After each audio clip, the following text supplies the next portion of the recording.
আসসালামু আলাইকুম প্রিয় শিক্ষার্থী বন্ধুরা, নতুন আরেকটি ক্লাসে তোমাদেরকে স্বাগত। আজকে আমরা জাবেদার দ্বিতীয় অংশ ক্রয় সংক্রান্ত এবং বিক্রয় সংক্রান্ত এই দুটি জাবেদা নিয়ে আলোচনা করব। তবে প্রথমে আমরা ক্রয় সংক্রান্ত জাবেদা রুলস নিয়ে আলোচনা করব। আমরা কিভাবে খুব সহজে আমরা ক্রয় সংক্রান্ত জাবেদাগুলো সহজে আমরা সমাধান করতে পারি।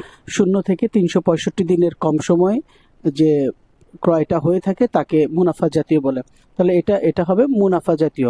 তাহলে ক্রয় সবসময় ডেবিট হবে। যদি আমরা ক্রয় করি তাহলে ক্রয় সবসময় কি হবে? ডেবিট হবে। এটা মনে রাখতে হবে। আর এই ক্রয়টা হচ্ছে মুনাফা জাতীয় ক্রয়। মুনাফা জাতীয় বলতে সাধারণত আমরা যেটা বুঝি ক্রয়। এখন ক্রয়টা সাধারণত 5 ভাবে হয়ে থাকে, বা প্রশ্নে যেভাবে আসে 5টি ধরনে হয়ে থাকে। তো 5টি ধরন কি কি? প্রথমে দেখো লেখা আছে নগদে অবলিক কিছু বলা না থাকলে। তার মানে যদি প্রশ্নে বলা থাকে নগদে পণ্য ক্রয় বা শুধু পণ্য ক্রয় বলা থাকে, তাহলে আমরা শুধু পণ্য ক্রয় বলা থাকলে সেটাকে আমরা বলতেছি কিছু না বললে। তাহলে নগদে বা কিছু না বললে আমরা এটাকে কি মনে করব? নগদান হিসাব মনে করব। যেহেতু ক্রয় সবসময় ডেবিট হয়, তাহলে ক্রয়ের বিপরীতে বাকি যা আছে সবগুলো কি হবে? ক্রেডিট হবে। তাহলে নগদান হিসাবটা হবে ক্রেডিট। দ্বিতীয়তে যেটি আছে চেকে অবলিক ব্যাংকে। যদি প্রশ্নে বলা থাকে যে চেকের মাধ্যমে পণ্য ক্রয় বা ব্যাংকের মাধ্যমে পণ্য ক্রয়, তাহলে এখানে চেক বা ব্যাংক যখন উল্লেখ থাকবে তখন তার উত্তর আমাকে লিখতে হবে ব্যাংক হিসাবকে ক্রেডিট করতে হবে। এরপর লেখা আছে বাকিতে অবলিক ধারে অবলিক অলিখিত।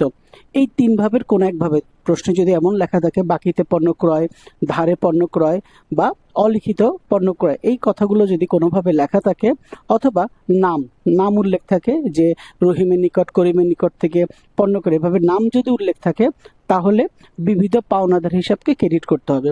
তো বিবিধ পাওনাদারের পরিবর্তে আমরা প্রদেয় হিসাবকেও ক্রেডিট করতে পারি, তবে বিবিধ পাওনাদারটা লিখলেও হবে। চতুর্থ যেটা আছে বিল বা স্বীকৃতি বিল।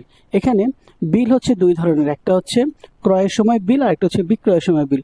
ক্রয়ের সময় যদি বিল হয় সেটা হচ্ছে প্রদেয় বিল, আর বিক্রয়ের সময় বিল হলে সেটা প্রাপ্য বিল। তাহলে যেহেতু আমরা ক্রয় সংক্রান্ত জাবেদা করছি, তাহলে এখানে বিল বা স্বীকৃতি বিল যেটাই বলুক না কেন, তার জন্য একটাই উত্তর হবে প্রদেয় বিল হিসাবকে ক্রেডিট করতে হবে। এবং সর্বশেষ যেটা আছে দাগ কাটা চেক। ঠিক আছে, দাগ কাটা চেক যদি প্রশ্নে বলা থাকে এমন যে দাগ কাটা চেকের মাধ্যমে পণ্য ক্রয় করা হলো, সেক্ষেত্রে ব্যাংক হিসাবকে কি করতে হবে? ক্রেডিট করতে হবে। তার মানে আমরা একটা জিনিস বুঝলাম, পণ্য ক্রয় করলে ক্রয় হিসাবকে আমরা ডেবিট করব, এবং এই যে 5টার মধ্যে যে কোনোটা যদি বলে তাকে আমরা সেই হিসাবে কি করব? ক্রেডিট করব। তো আশা করি তোমরা বুঝতে পারছো কিভাবে আমরা ক্রয় সংক্রান্ত জাবেদাগুলো সমাধান করব। আমরা ইতিমধ্যে পণ্য ক্রয় ও বিক্রয় সংক্রান্ত যে নিয়মটি ছিল সেই নিয়মটা ইতিমধ্যে আমরা আয়ত্ত করে ফেলেছি আশা করছি। এবার আমরা ক্রয় সংক্রান্ত কিছু জাবেদা আমরা একটু সমাধান করার চেষ্টা করব। এখানে কিছু সমস্যা দেওয়া আছে, এই সমস্যাগুলো আমরা একটু রুলসের আলোকে সমাধান করার চেষ্টা করব। তাহলে খেয়াল করো, এখানে প্রথম যে সমস্যাটা দেওয়া আছে সেই সমস্যাটা হচ্ছে পণ্য ক্রয় করা হলো। তাহলে খেয়াল করো, পণ্য ক্রয় করা হলো নগদে। এখানে একটা নগদ শব্দ উল্লেখ করা হয়েছে। যেহেতু নগদ শব্দটা উল্লেখ করা হয়েছে, তাহলে আমরা যে জাবেদাটা করব, আমরা জানি ক্রয় হিসাব সবসময় কি হয়? ডেবিট হয়। আর ক্রয়ের বিপরীতে যে থাকবে সে ক্রেডিট হবে। তাহলে ক্রয় হিসাব ডেবিট এবং নগদে বলা আছে, সেজন্য নগদান হিসাবকে আমরা কি করব? ক্রেডিট করব। দ্বিতীয় যে জাবেদাটা আছে খেয়াল করো, সেখানে লেখা আছে শামীমের নিকট হতে নগদে পণ্য ক্রয় 15,000 টাকা। এই যে শামীমের নিকট হতে নগদে, খেয়াল করো শামীম এটা একটা নাম, কিন্তু এখানে আবার একটা শব্দ বলা আছে নগদে।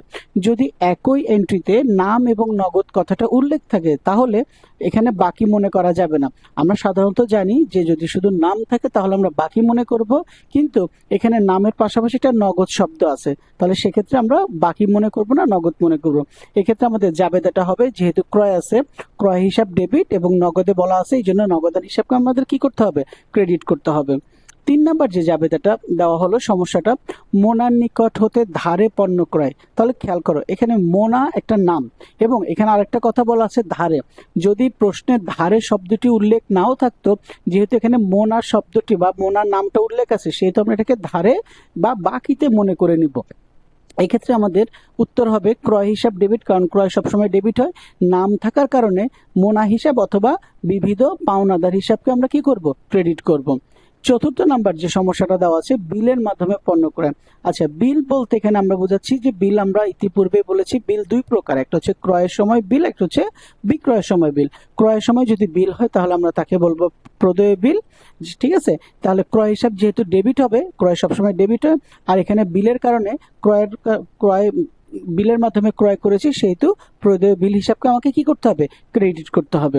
5 নাম্বার যে সমস্যা চেকের মাধ্যমে পণ্য ক্রয়। তাহলে ইতিপূর্বে আমরা জেনে এসেছি ক্রয় সবসময় ডেবিট হবে, তাহলে আমরা ক্রয়কে ডেবিট করব। চেক বলা থাকলে আমরা কাকে করব, হ্যাঁ ঠিক ধরতে পারছো, চেক থাকলে আমরা ব্যাংক হিসাবকে ক্রেডিট করব। তাহলে জাবেদাটা দাঁড়ালো ক্রয় হিসাব ডেবিট এবং ব্যাংক হিসাব ক্রেডিট। 6 নাম্বার যে সমস্যাটা হলো, খেয়াল করো, পণ্য ক্রয় করছি 10,000 টাকা, কিন্তু এই ক্রয়টা আমরা দুই ভাবে করছি, একটা হচ্ছে নগদে ক্রয় করছি, একটা হচ্ছে চেকে ক্রয় করছি।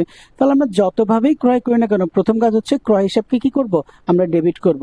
যেহেতু নগদে করছি 5,000, তাহলে নগদান হিসাবকে ক্রেডিট করতে হবে 5,000, এবং চেকের মাধ্যমে যেহেতু 5,000 তাহলে ব্যাংক হিসাবকে ক্রেডিট করতে হবে 5,000। তাহলে সম্পূর্ণ জাবেদাটা যদি আমরা একসাথে বলি তাহলে যেটা দাঁড়াচ্ছে ক্রয় হিসাব ডেবিট 10,000, নগদান হিসাব ক্রেডিট 5,000 এবং ব্যাংক হিসাব ক্রেডিট 5,000। 7 নম্বর যে সমস্যাটা খেয়াল করো, পণ্য ক্রয় করা হলো 8,000 টাকা, যার মধ্যে 3,500 টাকা নগদ এবং 3,000 টাকা চেক প্রদান।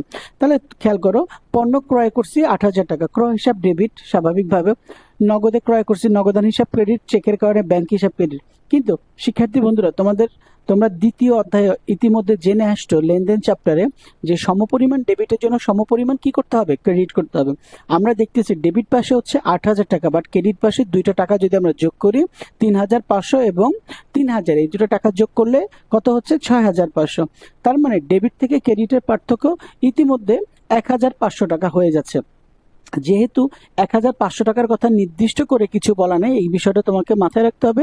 নির্দিষ্ট করে যদি বলা না থাকে তাহলে ক্রয়ের ক্ষেত্রে পাওনাদার হিসাবকে ক্রেডিট করতে হবে। কাকে ক্রেডিট করতে হবে, পাওনাদার হিসাবকে। তাহলে পুরো জাবেদাটা যদি আমরা একসাথে বলি, ক্রয় হিসাবকে ডেবিট করব 8,000 টাকা, নগদান হিসাবকে ক্রেডিট করব 3,500 টাকা, ব্যাংক হিসাবকে ক্রেডিট করব 3,000 টাকা, এবং অবশিষ্ট যে টাকা আছে তার জন্য পাওনাদার হিসাবকে ক্রেডিট করব 1,500 টাকা। আশা করি বুঝতে পারছো। এবার আমরা 8 নম্বরে চলে যাব। 8 নম্বরে যে সমস্যাটা বলা আছে 10% কারবারি বাট্টায় পণ্য ক্রয়। তাহলে খেয়াল করো, এখানে যখন কারবারি বাট্টা থাকবে তাহলে মনে করতে হবে কারবারি বাট্টা মানে হচ্ছে বাকি। তাহলে বাকিতে যখন পণ্য ক্রয় করা হয় তাহলে আমরা ইতিপূর্বে শিখে এসেছি ক্রয় হিসাব ডেবিট এবং বিবিধ পাওনাদার হিসাব ক্রেডিট। তবে এখানে একটা বিষয় তোমাকে মাথায় রাখতে হবে, এই যে এখানে একটা 10% যেটা বলছে, এই 10% কারবারি বাট্টাটা মূল টাকা থেকে কি করতে হবে, বাদ দিতে হবে। যেমন 10,000 টাকা 10% কত হয়, 1,000 টাকা।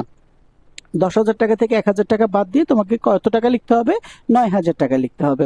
9 নম্বর যে সমস্যাটা, পণ্য ক্রয় করা হলো 7,000 টাকা, যার মধ্যে 3,000 টাকা চেকে অবশিষ্ট বিল মাধ্যমে প্রদান করা হলো।